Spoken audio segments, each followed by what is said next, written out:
Bien, pues buenas tardes, bienvenidos a todos. Y vamos a poner este tiempo en las manos del Señor, ¿vale? Vamos a orar un momentito. Pues sí, Señor, gracias queremos darte en esta tarde. Gracias, Señor, por el privilegio que tenemos de congregarnos en tu santo nombre. Y yo te quiero pedir, Señor, que tú prepares nuestras mentes y nuestros corazones para recibir tu santa palabra, para que ella quede implantada dentro de nosotros, Señor, que salgamos edificados y que en definitiva, Señor, seamos mejores siervos tuyos.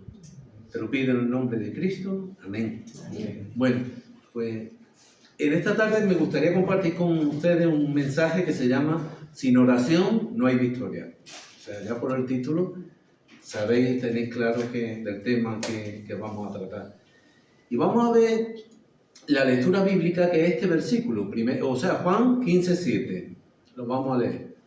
Y vamos a ver que hay un gráfico también, pero vamos a leer lo que es el versículo, que dice así: si permanecéis en mí y mis palabras permanecen en vosotros, pedid todo lo que queréis y os será hecho. En la anterior predicación que tuve, titulada Instruido en la Palabra de Dios, pues bueno, ahí compartía con vosotros que la vida del creyente descansa sobre 3 pilares, que son esos que están ahí en el gráfico: la palabra de Dios, la oración y la santidad. Y estos, a su vez, si veis, descansan sobre una base que es la obediencia. En esa predicación pues pudimos ver la importancia que tiene la palabra de Dios en nuestras vidas y tomamos como ejemplo la vida del profeta Esdras, ¿no? Quien estudió la palabra de Dios, la aplicó a su vida para conocerla, la obedeció antes de enseñarla a un pueblo rebelde, a un pueblo que le había dado la espalda a Dios para seguir a los ídolos de las naciones colindantes. Así estaba la situación en Israel. Y cuyo lema, en aquellos oscuros y aciagos días, es esa frase de la que nos habla la Biblia, que decía que cada uno hacía lo que bien le parecía. Qué triste dejarse llevar por eso, ¿no? Porque queda de manifiesto el ocaso espiritual reinante en la nación de Israel. Porque cada uno hacía lo que bien le parecía, no lo que decía Dios. Y lamentablemente esto también está ocurriendo en nuestros días. Y esto es lo peor que le puede pasar a los creyentes. Que cada uno haga lo que bien le parezca, anteponiendo sus deseos personales o incluso sus propias vidas, ¿no?, por encima de la palabra de Dios, ¿no? De hecho, estos pilares que representa el gráfico, pues la verdad es que si no están presentes en nuestra vida, podemos decir que estamos viviendo también nosotros un ocaso espiritual, ¿no? Y hoy pues nos vamos a centrar, como decía al principio, en la segunda columna, en la oración, ¿no? Y sobre la oración, pues, bueno, nos podemos hacer múltiples y variadas preguntas, ¿no? Oramos mucho, ¿por qué cosas oramos? En fin, infinidad de preguntas nos podemos hacer. Sinceramente creo que se ora poco. Yo diría que más bien que muy poco. La oración no es el fuerte de la iglesia hoy en día. Y tampoco lo es el resto de ese gráfico, ¿eh? Ni la palabra de Dios, ni la santidad, ni la obediencia. Pero centrándome en el tema de hoy, diré que muy pocas personas tienen el privilegio de conocer y de experimentar lo que es el poder de la oración, ¿no? Decía el pastor Miguel Núñez que no todos saben orar, pero sí saben pedir. Son dos cosas distintas, pero es ahí. Y sabéis una cosa, que muchos cristianos afrontan los momentos más importantes de su vida y lo hacen sin apenas orar, o encargando a otros que lo hagan por ellos, ¿no? Encargándole a otros esa responsabilidad. Cuando le decimos a otros, hermano, ora por mí, y nosotros no lo hacemos, ¿no? Y no lo hacemos actuando así, no sé, a lo mejor por comodidad, por pereza o por falta de fe. No lo sabemos. Pero muchas veces le encargamos a otros y nosotros no lo hacemos. Y eso es grave, ¿no? Pero sencillamente eso lo que denota es que no creen mucho en la oración. Por eso les resulta más fácil que lo hagan otros por ellos, ¿no? Les resulta más fácil. Y eso explica que muchas situaciones adversas y muchas cosas que les vienen en sus vidas les vengan precisamente por eso, por no orar. Es tremendo, ¿no? En definitiva, por no tener en cuenta a Dios. Y cuando esas situaciones les llegan, pues la verdad es que no entienden mucho el motivo de por qué me viene esto, ¿no? Cuando es muy sencillo. por lo que le ha venido, ¿no? Esa calamidad. Y es entonces cuando le viene la adversidad, cuando las personas claman a Dios por una solución y quieren la solución inmediatamente, la quieren ya, en el momento, sin acordarse de que no oraban, sin acordarse que ni siquiera pensaban en Dios. Y no solo eso, sino que actuaban con despropósito al tratar ellos mismos de conseguir las cosas por sus propios medios, demostrando de esa manera una falta de fe grandísima y de confianza también en la oración. Eso demuestra eso, falta de fe y de confianza en la oración, ¿no? Y eso es lo que les lleva a actuar así, de esta manera catastrófica, ¿no? Y yo estoy seguro de que todos sabéis a lo que me estoy refiriendo, ¿no? Y me gustaría que viéramos un par de ejemplos que explican esto muy bien. Mirad, en ocasiones movemos cielo y tierra para conseguir algo. Hablamos con uno, con otro, llamamos a todas las puertas, intentamos por nosotros mismos todos los medios posibles al alcance de nuestra mano para conseguir las cosas. Y cuando no lo conseguimos, entonces, y no antes, antes no, cuando ya hemos agotado todas las posibilidades, es cuando decimos, lo he intentado todo y ya lo único que me queda es orar. Qué triste, ¿verdad? Pero es la realidad. Y como veis, dejamos la oración como un último recurso. Primero lo intento hacer yo, que confío más en mí, y cuando veo que no lo consigo, entonces es cuando acudo a Dios, ¿no? Y en realidad actuamos así por una cosa muy fácil, porque no creemos. Y un ejemplo de esto que estoy hablando lo tenemos en el pasaje que nos relata, yo cogí un par de versículos, lo de la mujer que padecía el flujo de sangre. Me gustaría que lo leyéramos, lo va a proyectar Jesús en Marcos 5, versículos 25 y 26. Dice, pero una mujer que desde hacía 12 años padecía de flujo de sangre y había sufrido mucho de muchos médicos y gastado todo lo que tenía y nada había aprovechado, antes le iba peor. Vamos a cortarla ahí. Podría haber añadido más versículos, pero lo vamos a dejar ahí. ¿Se os dais cuenta lo que pasó con la mujer? Cuando lo gastó todo, cuando gastó todos sus recursos, entonces cuando acude a Jesús, sangrando. Pues lo mismo nos ocurre a nosotros. Cuando acabamos todas las intentonas, todas las cosas que hacemos por nuestra propia cuenta y vemos que no nos sale, nos pasa como esta mujer. Entonces acudimos a Jesús, dejando al Señor lo último, ¿no? Decía Juan Calvino que el corazón humano es una fábrica de ídolos. Y yo diría que no solo de ídolos, sino también pues de impedir que Dios ocupe el primer lugar en nuestras vidas y de impedir también que Dios cumpla su voluntad en nuestras vidas, porque queremos siempre hacer lo que nos gusta y lo que deseamos antes que lo que Dios quiere.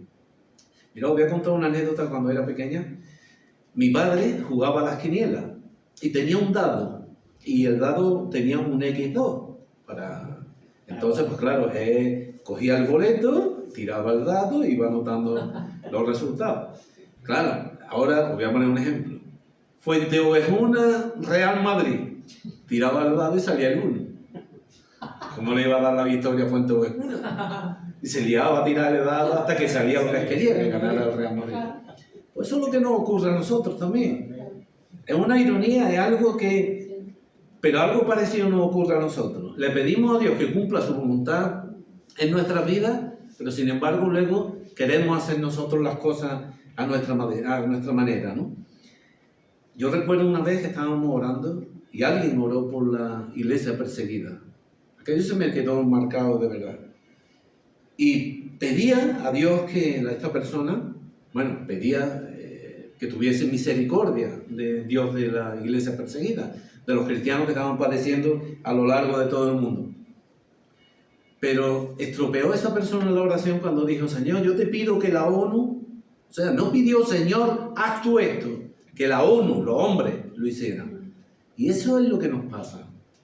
Es lo que nos pasa. No queremos, nos cuesta trabajo someternos al poder y a la voluntad de Dios. Y preferimos confiar en el hombre, ¿no? Y esta manera de actuar de nosotros enfada a Dios. También hay una frase que también enfada a Dios mucho y que hemos escuchado muchas veces. Y además, queda muy bonita en nuestros labios, nos da un aire de espiritualidad y una cosa cuando decimos, donde acaban los hombres, empieza Dios. ¿Me estoy inventando la frase o la habéis escuchado? Y otra vez poniendo al hombre en primer lugar y dejando a Dios en el último. Donde acaban los hombres, empieza Dios. Y de verdad, ¿creéis que Dios tiene que esperar a que terminen los hombres para cumplir su voluntad? ¿De verdad? ¿Creéis eso? ¿Creéis que la soberanía de Dios está supeditada a que los hombres terminen de hacer las cosas para que Dios haga la suya? Hay que dejar que terminen los hombres para que empecemos a orar y a clamarle a Dios por lo que verdaderamente necesitamos, por lo que queremos. ¿Estáis viendo cómo ponemos a Dios y a la oración como último recurso? Y no nos damos cuenta que no solamente con nuestros actos, con nuestras palabras, incluso con nuestras oraciones, podemos estar enfadando a Dios. Mira, Santiago, no está en versículo. Santiago nos dice, porque todos ofendemos muchas veces. Si alguno no ofende de palabra, este varón perfecto. Y cuando oremos, deberíamos de recordar con quién estamos hablando y delante de quién estamos. Tenemos que tener cuidado de no ofender a Dios. Pero luego hay también por ahí otra oración, como un ejemplo típico. Señor, provéeme de un trabajo. Y ahora te provee el Señor del trabajo. Y ahora dentro de 2 años, por las circunstancias familiares que te puedan venir, pues tú necesitas una flexibilidad laboral que en ese trabajo actual no la tienes. Y tu nueva oración ahora es, Señor, dame un trabajo digno. O sea, le estás diciendo a Dios que lo que te dio hace 2 años no era digno. Y le estás pidiendo, tenemos que tener mucho cuidado, que no estamos hablando con cualquiera, que estamos hablando con Dios. Y un hermano compartió una vez que había un Dios celoso. Y el Dios celoso es celoso. Porque tenemos que tener respeto y cuidado con Él, ¿no? Y a veces parece que es que nos volvemos como consejeros de Dios y nos dirigimos a Él como asesores. Le estamos dando órdenes diciendo cómo tiene que hacer las cosas, ¿no?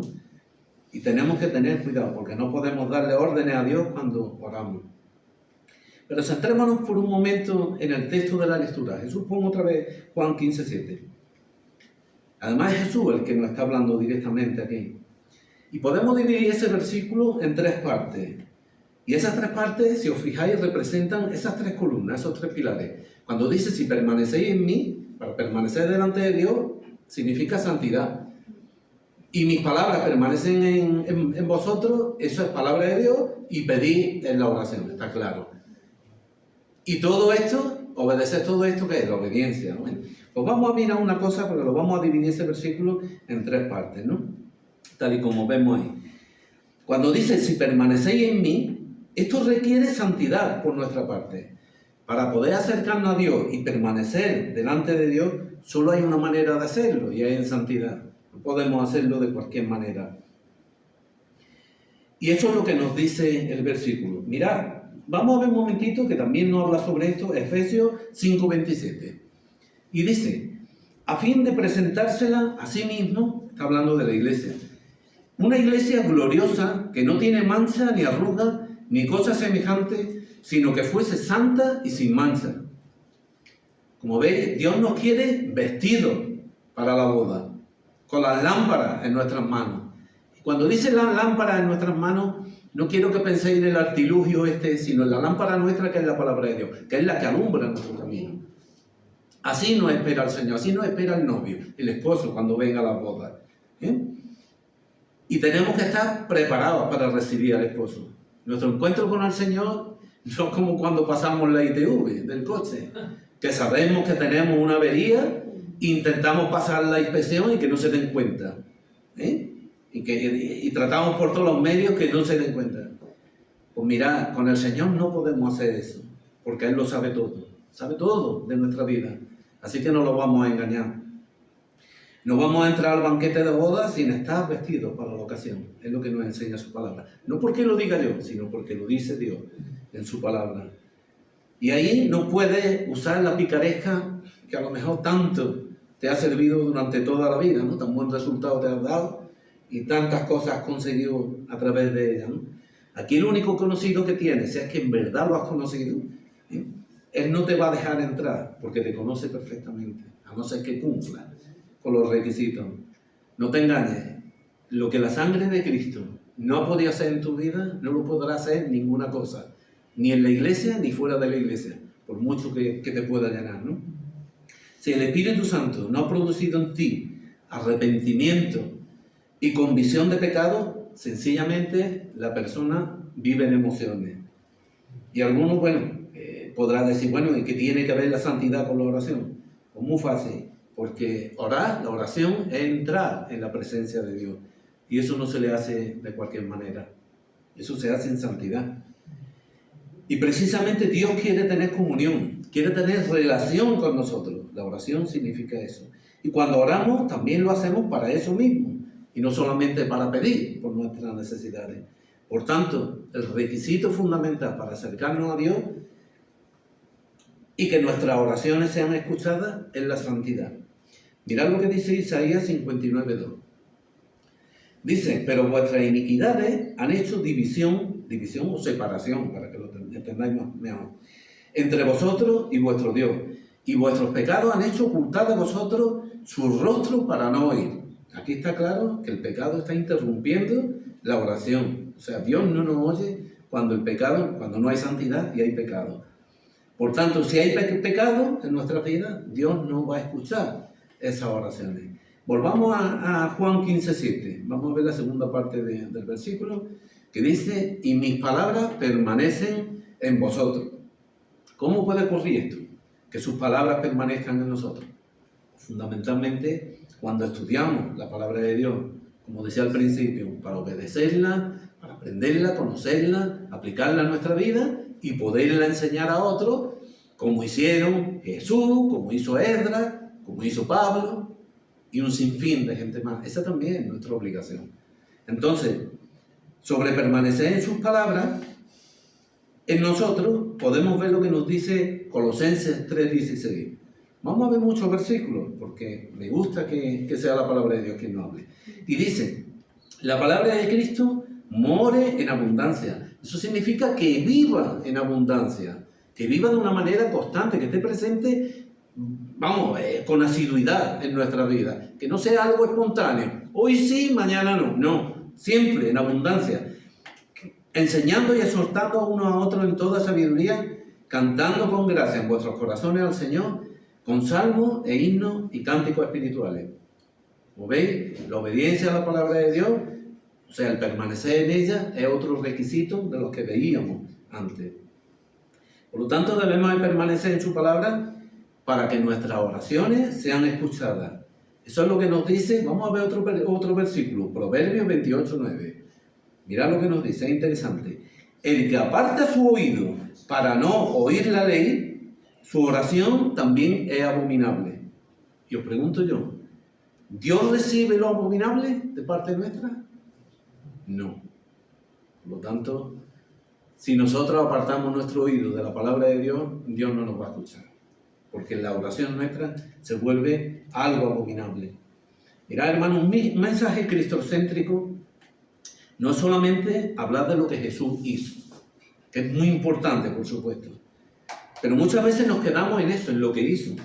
Y hay una cosa que también tenemos que tener en cuenta, que es lo que dijo. No solo lo que hizo y lo que dijo. Y mirad, Juan 5:39 nos dice, es que cuando nos quedamos solamente en la comodidad de lo que hizo, parece que el Señor ya nos arregló todo y aquí ya no hay obligaciones para nadie. Pero Jesús hizo, pero dijo también. Y lo dijo para nosotros. Mirad, dice Juan 5:39. Escudriñad la Escritura porque a vosotros os parece que en ellas tenéis la vida eterna y ellas son las que dan testimonio de mí. Como veis, solamente en su palabra podemos conocer a Cristo, al Señor. El Señor, con lo que hizo, nos dio la salvación. Con lo que dijo, su palabra, lo que nos dice el versículo, nos da la vida eterna. Por eso, quedémonos con todo el conjunto. No nos vayamos a lo cómodo. Y es así, ¿no? La palabra de Dios nos dice que la fe es por el oír, y el oír, ¿por qué? Por la palabra de Dios. Así que ahí está la cosa, ¿no? Si no conocemos su palabra, el verbo, porque la palabra de Dios es el verbo, es Cristo, difícilmente podremos enseñar o compartir con otros de manera adecuada, ¿no? Los discípulos, cuando le dijo Jesús si querían irse, dijeron, ¿a quién iremos? Tú tienes palabra de vida eterna. Y eso es lo importante, esa es la obediencia, ¿no? Volvemos a Juan 15:7 y vamos a ver la tercera parte del versículo, que dice: pedid todo lo que queréis y os será hecho. El permanecer en la palabra de Dios da seguridad a la oración, ¿no? Porque aquellos que permanecen desearán hacer la voluntad de Dios. Y en esta permanencia en su voluntad es cuando Dios nos oye. Pero este versículo no es un cheque en blanco, ¿eh? Que nadie piense, bueno, si yo permanezco en la palabra de Dios, ya me tiene que dar Dios todo lo que yo quiera. No, no es así. Porque esto va aparejado a otro, va supeditado a otro, ¿no? Que lo vamos a ver. Vamos a mirar 1 de Juan 5, 14 y 15. Que dice: y esta es la confianza que tenemos en Él, no en la petición, en Él, que si pedimos alguna cosa conforme a su voluntad, Él nos oye. Si es conforme a su voluntad, si no, no. Y si sabemos que Él nos oye en cualquier cosa que pidamos, sabemos que tenemos las peticiones que le hayamos hecho. O sea, que si no es la voluntad de Dios, no nos oye, no nos va a conceder esa petición. Un ejemplo de esto lo podemos ver en la oración de Jesús en el huerto de Getsemaní. Vamos a mirar Mateo 26, 39. Mirad, dice: yendo un poco adelante, se postró sobre su rostro, orando y diciendo: Padre mío, si es posible, pase de mí esta copa, pero no sea como yo quiero, sino como tú. Volvemos a Juan 15:7, Jesús, por favor. Entonces, pregunto yo, ¿cumplía Jesús esos requisitos de ese versículo? Sí. ¿Permanecía Jesús en su Padre? Sí. ¿Permanecían sus palabras en Él? Sí. ¿Concedió Dios la petición de su Hijo? No, porque no era su voluntad. Pues con nosotros igual, sencillamente. Y el problema es que nuestra voluntad muchas veces no coincide con la voluntad de Dios. Y ahí tenemos que ser sumisos como fue Jesús. Por muy duro que sea lo que nos venga, lo que nos vaya a sobrevenir. El tema que estamos tratando, los temas que estamos viendo, pues son, la verdad, de suma importancia, ¿no? Y son más que suficientes para conocer lo que es el poder de la oración, de esta actividad que no la practicamos como debiéramos, ¿no? Y también la seguridad que tenemos de no ser desechados cuando nos acercamos a Él. No olvidemos que nuestras peticiones, como estamos viendo, siempre están sujetas a la voluntad de Dios, porque siempre será más importante lo que está en el corazón de Dios que lo que está en nuestro propio corazón, ¿no? Y no hagamos teatro cuando oremos, porque nuestra oración no va a cambiar a Dios para nada. Dios va a cumplir su voluntad y ya está. No forcemos las cosas a que tenga que venir un pez como con Jonás y que nos trague para que Dios cumpla su voluntad, ¿no? Y la verdad es que mirad si la oración es tan importante que Jesús enseñó a sus discípulos a orar. Vamos a ver Lucas 11:1. Dice que aconteció que estaba Jesús orando en un lugar y cuando terminó, uno de los discípulos le dijo: Señor, enséñanos a orar como también Juan enseñó a sus discípulos. Aquí lo que vemos claramente es que Jesús oraba, que era un hombre de oración, ¿no? Y eso pues hace que Jesús atienda esa petición de los discípulos. Y Jesús no solamente va a atender esa petición de los discípulos, sino que Él mismo tiene esa carga por eso, por enseñar a los discípulos a orar y para que practiquen la oración, ¿no? Hay muchos textos en la Escritura que nos lo dicen, ¿no? Orad para que no entréis en tentación, ¿verdad? En todo tiempo orando. Como os digo, la palabra de Dios está llenita, ¿no? Y podemos ver que Jesús les enseña y les da un modelo de oración que es el Padre Nuestro. No les da una oración para que la repitan, sino un modelo que es el Padre Nuestro, ¿no? Jesús en su vida, en su ministerio, impactó a la gente no solamente por los milagros, por todo lo que hizo, ¿no? Por sus palabras, sus mensajes, sino también porque era un hombre de oración. Jesús no oraba, sino que tenía una vida de oración. Una vida que prácticamente estaba entregado completamente a eso. Para Jesús la oración era algo de suma importancia y no es de extrañar que en su palabra podamos encontrar mi casa será llamada casa de oración o orar sin cesar, por ejemplo, entre otros y tantos versículos, ¿no? O como dice Lucas 5:16, lo podemos ver Jesús. Dice que más él se apartaba a lugares desiertos y oraba. Y esto es importante. ¿Por qué se apartaba? Pues para tener intimidad y que no le interrumpieran. Ahí se ve la importancia de la oración, ¿no? Porque precisamente Jesús nos habla de 3 cosas para que la practiquemos en secreto, sin que nadie nos interrumpa, sin que estemos presionados por nada, que son la ofrenda, el ayuno y la oración. Y es en esa intimidad en la que Dios trabaja en nosotros, ¿no? Dice la Escritura que tu Padre que ve en lo secreto te recompensará en público. Por eso estas cosas deben de ser en la intimidad, aparte para no distraernos con nada. Porque la verdad, tampoco necesitamos que nos vea nadie, porque no tenemos que demostrarle nada a nadie, sino a Dios. Leamos Lucas 6, 12 y 13. Seguimos viendo la importancia de la oración. Dice que en aquellos días él se fue al monte a orar y pasó la noche orando a Dios.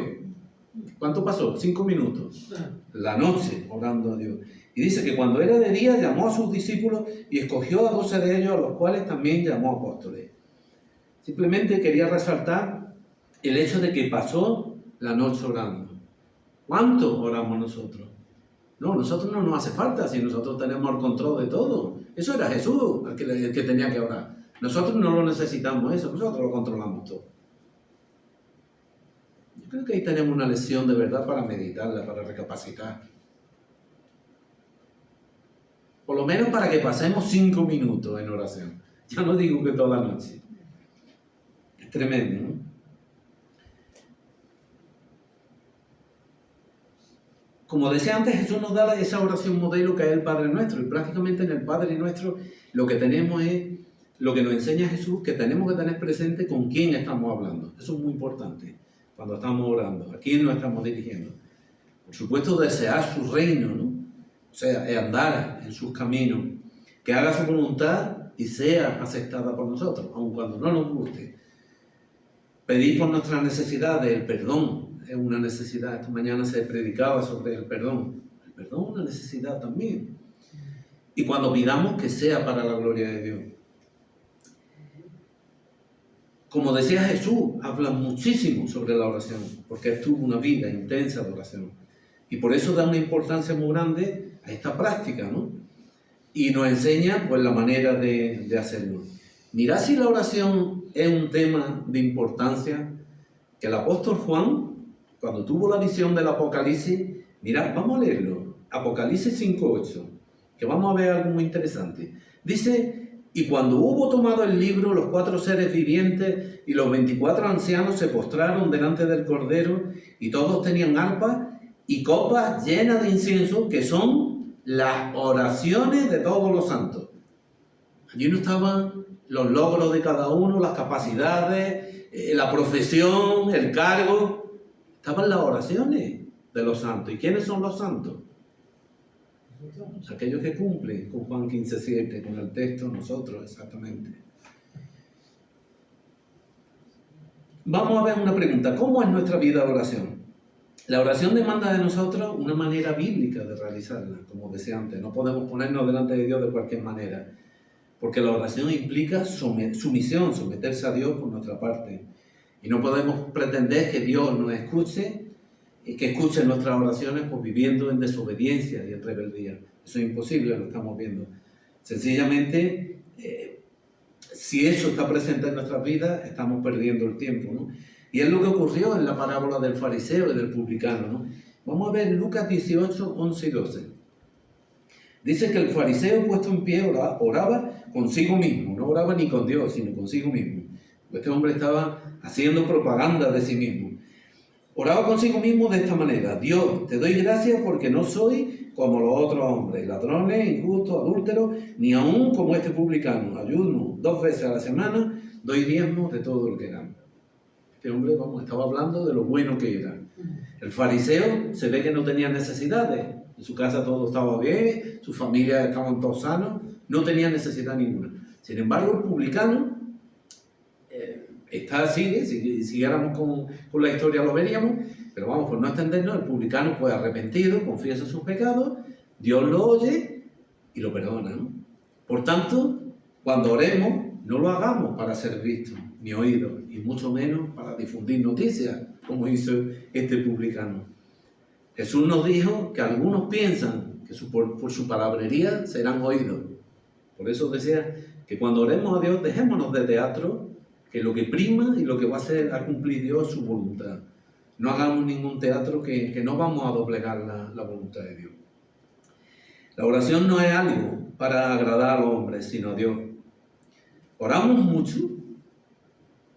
Pues mirad, hay muchísimos cristianos, muchos, de verdad, que llegan a la temeridad de decir que, bueno, que como Dios todo lo sabe, pues que no tenemos necesidad de orar ni de insistir con nuestras peticiones porque podemos estar tentando a Dios. Son muchísimos creyentes los que lo hacen, ¿eh? Que confían en que Dios lo sabe todo, dicen, yo no tengo que yo esperar solamente. ¿Y qué ocurre? Que por no orar, entre otras cosas nefastas para nosotros, pues nos aventuramos a tomar decisiones por nuestra propia cuenta y sin tener en cuenta a Dios, las cuales nos pueden llevar a cometer grandes errores, ¿no? Y cuando eso ocurre, ¿qué es lo que pasa? ¿Se le echa la culpa a Dios o decimos como Josué, que me equivoqué? ¿Os acordáis con Josué, con los gabaonitas? Que por no consultar a Dios les metieron una trola y ellos desobedecieron a Dios porque hicieron una alianza con un pueblo extranjero. Por eso digo que tenemos que ser prudentes. Mirad, aquellos que opinan que no hay que orar tanto, casi siempre se basan en un versículo, no está en la proyección, pero un versículo que todos conocemos, que dice, porque vuestro Padre sabe de qué cosas tenéis necesidad antes de que vosotros le pidáis. Sí, pero dice que sabe, no que no pida, que es muy distinto. La palabra de Dios nos habla mucho sobre la necesidad de perseverar, por eso es por lo que debemos de insistir, perseverar en la oración. Pero claro, perseverar es una obligación, y las obligaciones pues simplemente son necesarias en todas las cosas de nuestra vida, menos las cosas de Dios, porque las cosas de Dios son opcionales, son voluntarias. Aquí no hay nada a la fuerza. Esto es si yo lo quiero hacer, si no, no. Lo demás sí, nuestra vida, nuestro trabajo, ahí sí tenemos obligaciones, pero con Dios no. Con Dios es voluntario. Si me parece bien hacerlo, lo hago, y si no, no. Entonces, considero, como decía al principio, que no se ora mucho generalmente. Sin embargo, debemos de mantener esa conexión con Dios a través de la oración durante todo el día. Porque la oración es vida de oración. No debe de ser solamente un momento. Mirad, Efesios 6:18 nos dice, aquí vamos a ver, porque nos habla precisamente de eso, de la perseverancia y de la vida de oración. Dice, orando en todo tiempo, no un momentito, en todo tiempo, con toda oración y súplica en el Espíritu, y velando en ello con toda perseverancia y súplica por todos los santos. ¿Veis? Como insistir en las peticiones no es tentar a Dios, porque es la palabra de Dios la que nos dice que perseveremos, o sea, que insistamos. Pero hay otro problema. Dudamos cuando oramos, porque muchas de nuestras oraciones no tienen respuesta precisamente por eso, por la incredulidad que hay en nosotros. Y la incredulidad es un pecado. Eso nos lo enseña así la palabra de Dios. Mirad, Santiago 1, 6 y 7 nos habla precisamente de esto, ¿no? De que oremos sin dudar. Dice, pero pida con fe, no dudando nada, porque el que duda es semejante a la onda del mar que es arrastrada por el viento y echada de una parte a otra. No piense, pues, quien tal haga, que recibirá cosa alguna del Señor. Aquí nos lo está diciendo claro Santiago. Si dudamos, no vamos a esperar, no esperéis recibir nada de parte del Señor. Eso nos está diciendo. Además, que Dios puede apagar el fuego de su Espíritu precisamente por nuestra incredulidad, por esa duda, por la falta de fe. Porque la oración guarda relación, como estamos viendo, con nuestra fe. Nos dice la palabra, pedid y se os dará, llamad y se os abrirá, ¿no? Y eso son acciones de fe, ¿no? Como decía, hay muchos creyentes que lamentablemente no tienen una vida de oración, apenas oran. Y esto es grave porque la oración es nuestra línea directa y personal que tenemos con Dios. Y lo mejor de todo Todos los días del año, 24 horas al día, en cualquier momento, tenemos esa línea disponible. Además, una ventaja, que cuantas más miseria y más problemas hay en nuestra vida, mayor cobertura tenemos con Dios. Pero claro, esa comunicación muchas veces se interrumpe. Y se interrumpe a causa del pecado. ¿Sí? Y entonces podemos estar orando, que es lo que estamos viendo, que cuando hay pecado, Dios no escucha nuestras oraciones. Y se puede dar el caso de que estemos orando y Dios no nos está escuchando. Y nos está pasando como, ¿no habéis visto nunca a la gente cuando van por la calle haciendo el papel de que van hablando por teléfono? Porque eso hay mucha gente que lo hace y le suena el teléfono y se ponen a mirar. Bueno, pues lo mismo ocurre con nosotros cuando oramos. Si hay pecado y está la línea al cortar con Dios, al otro lado Dios no nos va a escuchar. Nuestro pecado interrumpe y bloquea la oración, ¿no? La Escritura, como estamos viendo, nos dice que si permanecemos en su palabra y pedimos conforme a su voluntad, Él nos oye. Pero no olvidemos el pasaje que antes veíamos, ¿no? Que Jesús en su agonía oraba y no se le concedió, ¿no? Por no ser la voluntad de Dios. Y el problema es que Dios tiene un plan y nosotros tenemos otro y pedimos en su contra, siempre. Bueno, las buenas intenciones no pueden oponerse a veces a la voluntad de Dios. Por tanto, tenemos que tener siempre presente que cuando Dios no nos concede, o sea, o no oye nuestras oraciones, puede ser bien porque no hay pecado en nosotros, o no es su voluntad, o no es el momento, también. Ojo, que a lo mejor pides por algo y Dios no te lo da, pero no porque no sea su voluntad o porque tengas pecado, sino porque no te lo va a dar hoy. A lo mejor ha decidido dártelo en un año, o en un mes, o en 15 días, no sabemos. Por tanto, eso lo tenemos que tener presente. Los creyentes verdaderos obedecen los mandatos del Señor mediante la obediencia a su palabra, tal y como estamos viendo. Y en virtud de ese compromiso que tienen con la palabra de Dios, se dedican por completo a buscar y hacer la voluntad, ¿no? Su voluntad, ¿no? Y de ese modo, pues sus oraciones, como estamos viendo, pueden ser fructíferas, pueden llevar fruto. Antes os decía que no todos saben orar, pero todos sí saben pedir. ¿Y cuándo pedir? ¿Pero saben cómo hacerlo? Porque hay una diferencia entre orar y pedir. Vamos a ver cómo hay que hacerlo. Vamos a ver Santiago 4, 2 y 3. La verdad es que estos versículos los conocemos de sobra, pero mirad, cuando nos detenemos tranquilamente y meditamos en ellos, la infinidad de cosas que tenemos ahí y la infinidad de cosas que aprendemos. Mirad, codiciáis y no tenéis. Matáis y ardéis de envidia, y no podéis alcanzar. Combatís y lucháis, pero no tenéis lo que deseáis porque no pedís. Pedís y no recibís porque pedís más, para gastarlo en vuestros deleites.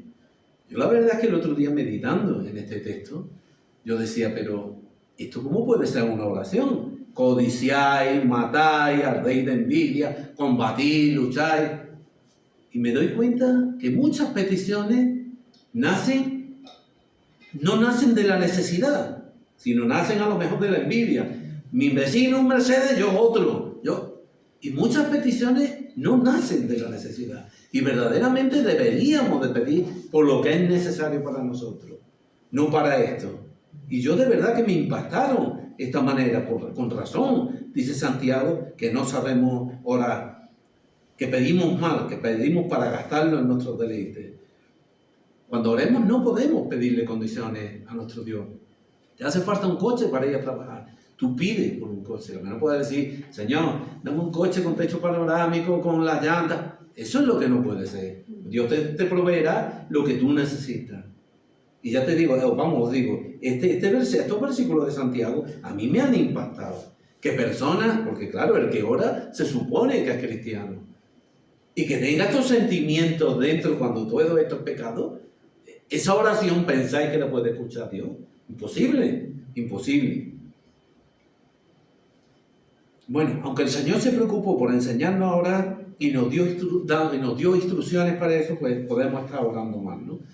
Podemos estar haciéndolo malamente, tal y como vemos en este versículo de Santiago. Además, podemos llegar al extremo incluso de tener a Dios como un Papá Noel, ¿no? Que solamente lo queremos para pedir y recibir cosas de Él, ¿no? Y la oración, sin embargo, es algo más que pedir, ¿no? es tener comunión con Dios, relación con Él, como veíamos, ¿no? Y la oración es la manera que tenemos de hablar con el Padre. Orar no es solo pedir, son muchas cosas más. La oración es una relación, no una transacción. Yo te pido, tú me das. No. Oramos para pedir, pero también oramos para confesar. Porque ¿cómo le pedimos perdón a Dios? ¿Bailando? ¿Orando? ¿No? Es como nos quebrantamos delante de Él. Y precisamente Dios quiere que le pidamos, y Él quiere escucharnos para darnos paz por nuestras inquietudes y por nuestras preocupaciones. Filipenses 4, 6, 7, versículo que conocemos sobradamente, pero vamos a ir detenidamente. Dice, por nada estáis afanosos, por nada estáis preocupados, si no sean conocidas vuestras peticiones delante de Dios. O sea, por nada estéis preocupados si no las has dado a conocer a Dios tus peticiones. O sea, que se las dé a Dios para que no estés preocupado antes de nada. En toda oración y ruego con acción de gracias. Y cuando hayas hecho eso, que le hayas dado conocimiento a Dios de lo que te inquieta, de lo que te preocupa, de lo que tú quieres, entonces y la paz de Dios que sobrepasa todo entendimiento, guardará vuestros corazones y vuestros pensamientos en Cristo Jesús. ¿Veis cómo orar es acercarse a Dios? Es dialogar con Dios, tener una relación con Dios. Claro que Él sabe lo que necesitamos, pero Él quiere escucharnos, quiere que hablemos, que lo pidamos en su presencia. ¿Habéis visto los comercios por la mañana temprano, sobre todo cuando abren, que está el dependiente dentro de la tienda y no hay nadie y está esperando el hombre mirando para la puerta para atender a los clientes? Así está Dios en el cielo, esperando que oremos cada uno de nosotros. Y está esperando cada día, cada momento, y nadie ora, porque esa es la realidad. Si orase el pueblo de Dios, otro gallo cantaría. La oración es el huérfano de la iglesia, la cenicienta. Y así está Dios, esperando nuestra oración, nuestras peticiones cada día. Pero la gente con un cristianismo pésimo no entran en una tienda, no entran en la tienda de Dios. Se van a un autoservicio de sus deseos y ellos mismos escogen lo que les da la gana, porque así no le tienen que dar cuenta a nadie. Eso es lo triste de todo esto. Y Dios esperando ahí, ¿no? Cuando hablamos a Dios, Él también nos habla a nosotros. Eso es así. La oración es algo que no se le da importancia, como os digo, hasta que no nos vemos con el agua al cuello. Entonces sí, y nos acordamos de ese refrán católico de Santa Bárbara Bendita, ¿no? La oración no es solamente una práctica, es una disciplina. Y es triste que en algunos casos, en muchos casos, sean tan solamente las personas mayores las que se dediquen a orar, porque ya de noche no duermen, porque están muy malitos y muchas veces no vienen a la iglesia y ya lo único que les queda es eso, la oración. La palabra de Dios nos dice que cuando a Jesús lo presentaron en el templo, había una mujer que tenía más de 100 años, se llamaba Ana, y estaba allí orando y haciendo ayuno. Orando y haciendo ayuno. Y yo pienso, y en el verano con 40 grados, que aquí se deshidrata la gente y los ancianos se ponen malitos y todo esto, ¿esta mujer sin comer no le pasaba nada? ¿O es que su amor por el Señor y la carga que tenía por la obra de Dios era tan fuerte que superaba todo eso? Ay, si no fuera por esas personas que oran y que no lo sabemos y que están orando, de verdad, no lo sabemos. La palabra nos dice orar para no entrar en tentación y miles de cosas más, ¿no? Pero no hacemos caso. Como os digo, si no fueran por esas personas que oran, no sé. Dice la palabra que el diablo, como el león rugiente, anda alrededor de nosotros buscando a quien devorar. Yo voy a decir una cosa, ya ni ruge. Se lo hemos puesto tan fácil que ya ni ruge siquiera el león. Ya no hace nada. Yo creo que estamos viviendo unos tiempos malos, de verdad, por la falta de compromiso, por la falta de entrega, por todo lo malo que hay. Y nos da igual. Buscamos la comodidad. Si tenemos que bendecir una mesa, lo hacemos con la tele encendida y mirando. Sí, no somos capaces ni de apartar la vista. Ese es el valor que le concedemos a la oración, ¿no? Por supuesto que es fácil iniciar la oración, pero perseverar no. Y cuando no se persevera en la oración, se pierden facultades.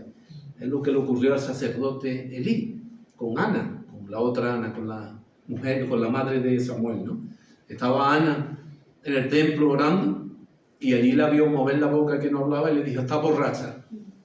¿Qué interpretación más grande tenía este hombre? Imaginad Me voy a poner como ejemplo, que yo estoy aquí y alguien dice que estoy jugando al billar. Pues lo mismo pasó con Elí y Ana. Pero eso demuestra eso, lo poco acostumbrado que estaba este hombre a ver personas quebrantadas y orando. Y era el sacerdote, ¿eh? Era la máxima autoridad religiosa. Cuando hacemos las cosas sin oración, podemos decir que estamos haciendo las cosas sin Dios, sin tenerlo en cuenta. Y nos sorprenderíamos del montón de cosas, de proyectos, de ministerios, de cosas, etcétera. Infinidad de cosas que se hacen sin tener en cuenta a Dios. Y esto que estoy diciendo no es exagerado. Detectar esto es muy sencillo. Simplemente nos basta con preguntarnos cuando vayamos a hacer algo si hemos orado antes por eso. Así de sencillo. ¿Hemos orado? Entonces nos sorprenderíamos del montón de cosas y queremos ver victorias de parte de Dios. Pero bueno, si no estamos ni clamando a Dios. O sea, si no le pedimos la ayuda a Dios, ¿en quién estamos confiando? En nuestras capacidades. Es así de sencillo. Es así de sencillo. Y de verdad que así no va a venir un avivamiento. Los grandes avivamientos en la historia vinieron porque el pueblo de Dios estaba quebrantado y orando. Porque los mensajes de la palabra de Dios eran mensajes duros. Eran mensajes que confrontaban la vida de todas las personas. De hecho, mirad, en Barcelona hay una iglesia que tiene un avivamiento muy grande. Esta no sale en la tele como esto que pasó en Inglaterra o en Estados Unidos, no me acuerdo el nombre de los universitarios aquellos. Y es el mensaje que se predica allí. Pero cada día de la semana hay 500 personas en el culto, no solo el domingo, el martes, el jueves. Ahí es cuando Dios trabaja, cuando las personas se rinden a Dios de esa manera. Jesús dijo que para ver grandes cosas es necesario la oración y el ayuno. Así de sencillo.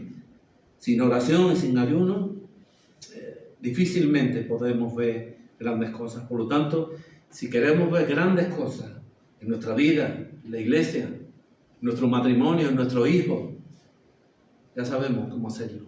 Oración y ayuno. Porque las cosas no se van solo con consejería. No sirve para nada. Consejería puede servir, no digo que no. Pero si hay algo grande, ya lo dijo Jesús. Este género solo sale con oración y ayuno, cuando el endemonió. A nosotros lo mismo, ¿eh? Nosotros no creamos que estamos viviendo tiempos mejores, ni mucho menos. ¿Sabéis quién era Jonathan Edwards? Bueno, pues fue uno de los más grandes héroes de la fe. Un pastor, misionero, teólogo puritano, que vivió un avivamiento muy grande en Nueva Inglaterra, lo que ahora es Estados Unidos, ¿no?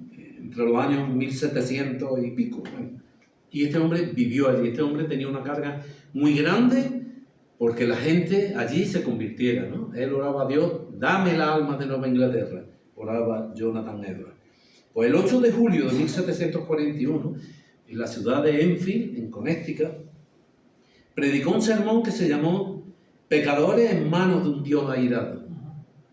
Título y un sermón que mucha gente ha escuchado. Por lo visto, la gente en la iglesia caían de rodillas, quebrantados, llorando, pidiendo perdón a Dios. Fue imponente. ¿Sabéis cuál fue el secreto de Jonathan Edwards para que eso sucediera así? Porque antes del sermón estuvo 3 días enteros y 3 noches orando y ayunando, precisamente porque el Señor tocara y ganara la alma de las personas de Nueva Inglaterra. Y ese es el secreto no solamente de Jonathan Edwards, sino de los grandes héroes de la fe, que eran hombres de oración. Mirad, en Google tenéis ese sermón, predicador en manos de un Dios airado. Y lo podemos predicar, pero seguro que no va a caer nadie de rodillas. Jonathan Edwards estuvo 3 días y 3 noches orando para eso. Y eso es lo que os quiero decir, que la oración y el ayuno es fundamental en nuestra vida. Ese sermón está ahí, se puede predicar. Y si era tan bueno, forzosamente la gente tiene que caer, pero no cae.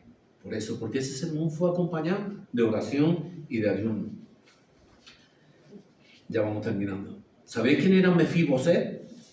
Mefiboset era el hijo de Jonatán, un nieto de Saúl, que nos dice la palabra de Dios que era lisiado de los pies, que era un se ve que tenía una minusvalía, ¿no? Y que David le hizo misericordia, le devolvió todas las tierras de su padre y demás. Y no solo eso, sino que nos dice la palabra de Dios que cada día se sentaba en la mesa del rey como un hijo del rey y comía allí. En la iglesia nuestra, en toda la iglesia, están los Mefibosé. Yo no sé si lo habéis visto, pero están. Aquí están en toda la iglesia. Son aquellos que están aquí en la iglesia, que nadie le habla. Porque Mefibosé tenía una característica. Los años que estuvo, hasta que David tuvo misericordia de él, vivió en soledad. Dice la palabra que vivió en la casa de Maquir, en Lodebar. Pues aquí tenemos también los Mefibosé, personas que están aquí con nosotros, que nadie le habla. Y los podemos ver de pie, los podemos ver cuando termina la iglesia, y nadie se acerca a saludarlos ni a decirles nada. Muchas veces son personas que no han tenido una vida muy fácil, que no tienen un trabajo muy bueno, pero están aquí. Y nadie le habla, están solos, pero están en esta iglesia y en todas. Los Mefibosé. ¿Nunca te has preguntado que detrás de cada victoria que recibe puede haber alguien orando y ayunando y tú ni te das cuenta? ¿Habéis preguntado alguna vez eso? Y recibes una bendición de Dios, una solución o una respuesta a tu problema por lo que apenas has estado orando. Y te pones delante del espejo muy contento porque has recibido esa cosa, ¿no? Y te miras en el espejo y empiezas a verte más alto y más guapo, creyéndote que eres algo, de verdad. Y ni se te ocurre pensar ni decir, pero bueno, Señor, ¿cómo me viene esto a mí si yo no he orado siquiera? Las cosas nos vienen muchas veces por mujeres como Ana, mujeres como Mefibosé, ¿no? Hay alguien con el que no habla, que no lo saluda, que no sabes nada de él. ¿Sí? Pero sin embargo está orando por ti. Y está orando por ti, está orando por la iglesia y está orando por muchas cosas, porque conoce las palabras de aquel que dijo, vamos a ver Mateo 6:6, Jesús. Dice, Mateo 6:6. Así, esa. Mas tú cuando ores, entra en tu aposento y cerrada la puerta, ora a tu Padre que está en secreto, y tu Padre que ve en lo secreto te recompensará en público. Cuando recibas la bendición de Dios, tal vez no le des las gracias, porque no te ha supuesto nada, no te ha costado ningún esfuerzo lo que has recibido. Ni te has dado cuenta, siquiera, ¿no? Pero un Mefibosé habrá que dará las gracias por ti. Y será muy feliz con esa respuesta de Dios, porque a ti te ha concedido la petición, pero Él se ha llevado la recompensa. Porque Él se sienta todos los días a la mesa del rey. Y tú ni te has enterado siquiera, ni te has dado cuenta. Hemos visto que Jesús perseveraba día y noche en la oración. Y nos pidió a nosotros que lo imitásemos, ¿no? Que tuviésemos una vida de oración. Y os voy a decir una cosa. Nosotros tenemos más motivo para orar que Jesús, porque nosotros somos pecadores y Él era sin pecado. Amén. Vamos a orar un momentito. Pues sí, Señor, gracias te queremos dar por este mensaje, por tu palabra, Padre, y queremos que tengamos una vida de oración, no solamente en momentos, que podamos centrarnos en ti, que podamos ver tu gloria, Padre, que podamos descubrir, Señor, los secretos de pedirte a ti en secreto y que podamos recibir esa recompensa de ver cómo tú obras en la vida de todos los hermanos de la iglesia, de aquellas personas que ponemos delante de ti. Ahora te pido, Señor, que tú bendigas nuestras vidas, que bendigas cuando salgamos de aquí, Señor, y que nos ayudes durante toda la semana, que tengamos presente tu palabra siempre en nuestras vidas y por supuesto que esa línea de comunicación que tenemos contigo no se interrumpa en ningún momento. En el nombre de Cristo te lo pedimos. Amén. Ya para esto. Y vamos a tener la Santa Cena.